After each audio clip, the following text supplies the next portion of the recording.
Hello everyone, I'm Kim and we're here today with Ashwani, the co-founder and group CEO of ONS Finserv Group. Welcome, Sir Ashwani. Hi, Kim. So, first question.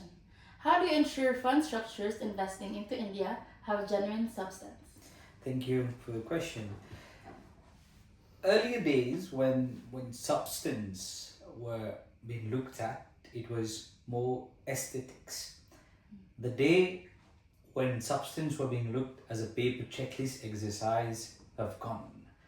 Now, all structures that go in India, and for that matter, a few other jurisdictions as well, an assessment has to be conducted prior hand. The assessment is not a one-shot exercise or once-off exercise. The assessment from a substance perspective needs to be regularly done on regular intervals and then assess what type of structures and what type of amendments are required when it comes to substance procedures.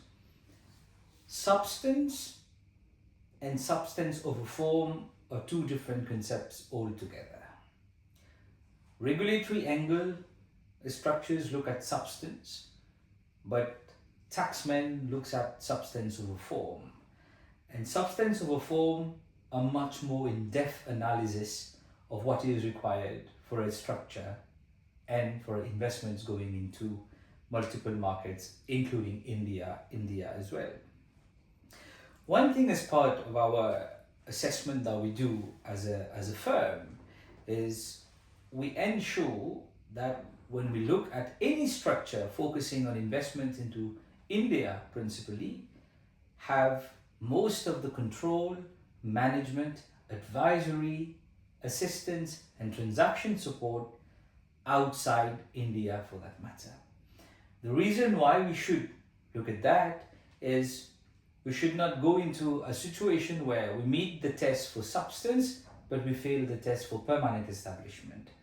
Therefore, two important concepts that we should work hand in hand is one is the permanent establishment concept and one is the substance concept.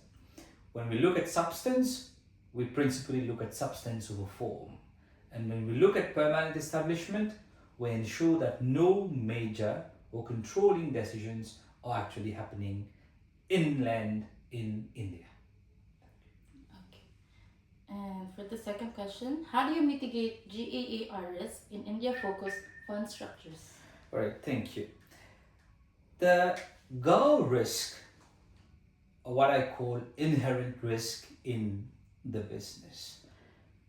Being an inherent risk, the way that this should be managed and should be mitigated is firstly assessing the commerciality of any transaction. Any transaction, any investment that is rooted towards India, from whatever angle the investment is looked at, understanding the commercial rationale of the investment and understanding how the investment is structured is what is important. GAAR assessment has now become one of the most important parameters when looking at principally private equity investments.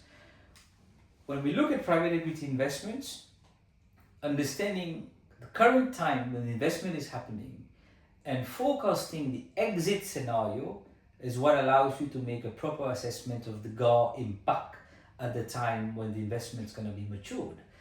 Therefore, GAAR assessment would go about ensuring commercial transactions, ensuring substance over form on all transactions, and ensuring why a specific jurisdiction in question is being used for investment.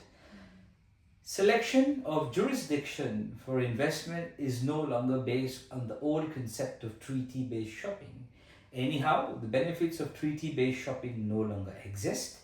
Therefore, selection of a jurisdiction for investments into India or few other markets as well are focused on other parameters. And these parameters include access to banking, access to financing, access to legal and finance professional, access to a proper framework for doing business.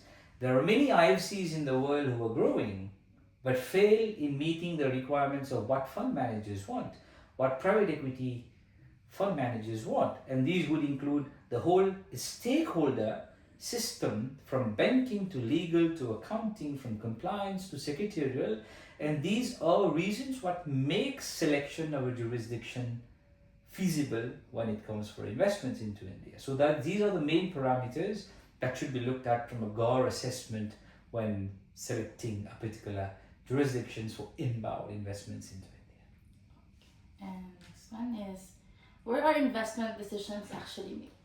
All right, interesting question, and how we structure. In the ecosystem of any fund or any SPV or any holding company for that matter, it is governed inherently by multiple stakeholders in the equation. You have the fund administrators, you have the service providers, you have the lawyers, you have the counsel that sits outside India, but you do have transaction advisors, you do have tax consultants, and you do have lead managers also sitting in India. It should at no point in time be seen that taking advisory support or taking transactional support from India be looked at a substance or a PE being made in India. For that matter, aligning the mandates which are given to service providers in India for funds or structures outside India to be investing are crucial.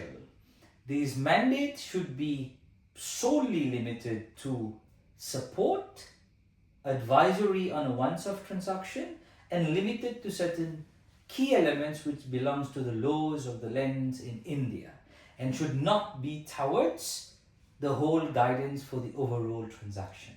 If at any point in time the whole ecosystem of a transaction is being run by stakeholders or being run by service partners in India, by default this transaction will be creating a PE in India.